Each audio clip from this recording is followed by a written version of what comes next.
Welcome back to our channel, where we discuss all things IPTV related. Today we're tackling a common frustration.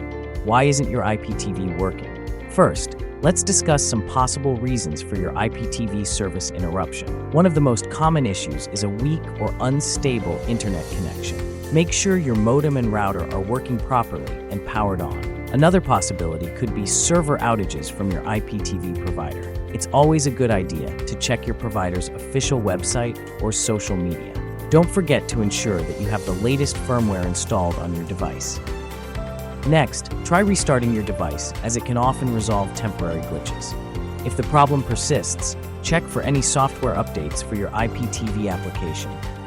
You should also consider potential issues with your Wi-Fi signal or network congestion.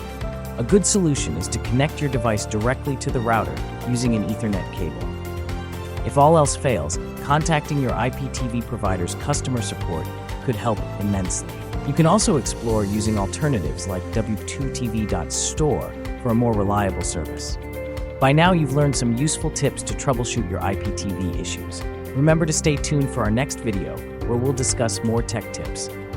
Thank you for watching, and may your IPTV service be smooth and enjoyable.